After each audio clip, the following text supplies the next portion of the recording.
ఇక 4వ రోజు స్వచ్ఛ హైదరాబాద్లో పాల్గొన్నారు మంత్రులు, అధికారులు. సిటీలోని కాలనీల్లో ప్రజల సమస్యలను అడిగి తెలుసుకున్నారు.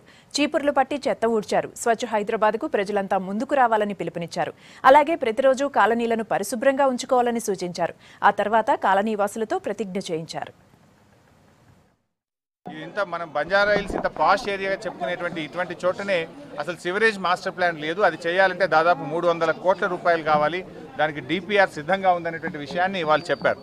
సో ఈ 300 కోట్ల రూపాయలతో సివరేజ్ మాస్టర్ ప్లాన్ చేస్తే కానీ ఈ బంజారా హిల్స్, జూబ్లీ హిల్స్లో ఉండే స్లమ్స్లో ఈ మురికి నీరు ఇళ్లలో నుంచి బయటకు రాకుండా ఉండే సమస్య పరిష్కారం అయ్యే అవకాశం లేదు.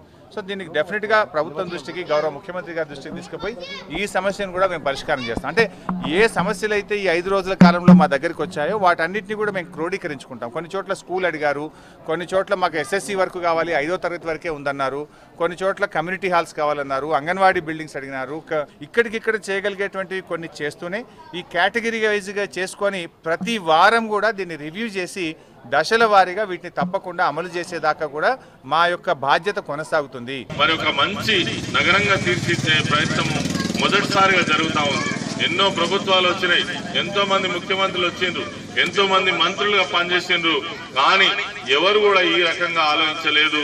మరి ప్రభుత్వమే ప్రజల దగ్గరికి వెళ్లి వాళ్ళ బాధ్యతను గుర్తించి ప్రభుత్వ బాధ్యతను కూడా నిర్వర్తించేటువంటి ఒక మంచి కార్యక్రమాన్ని తీసుకోవడం జరిగింది. దానికి ప్రజలందరూ కూడా సహకరించాలని కోరుతున్నాం. ఏదైతే మరి మంచినీటితో పాటు ఏదైతే డ్రైనేజ్ సిస్టమ్ మరి చేయాలని చెప్పినాం, అదేవిధంగా అక్కడక్కడ కొంచెం సీసీ రోడ్ కానీ, అదేవిధంగా ఒక కాలనీకి ఒక కాలనీ పోనీకే మరి అడ్డుగోడ లెక్క ఉండి మరి ఇబ్బంది పడుతున్న ప్రజలు, దాన్ని కూడా మెట్ల ద్వారా కానీ అక్కడ రోడ్డు కూడా వేయించమని చెప్పినాం. దానికి కూడా కమిషనర్ గారు ఇక్కడ ఉన్నారు. వెంబడే వారం రోజుల్లో మరి అట్లా 10 కాలనీలో 10 ఉన్నాయి అట్లా ఇబ్బంది పడుతున్నటువంటి ప్రజలకు.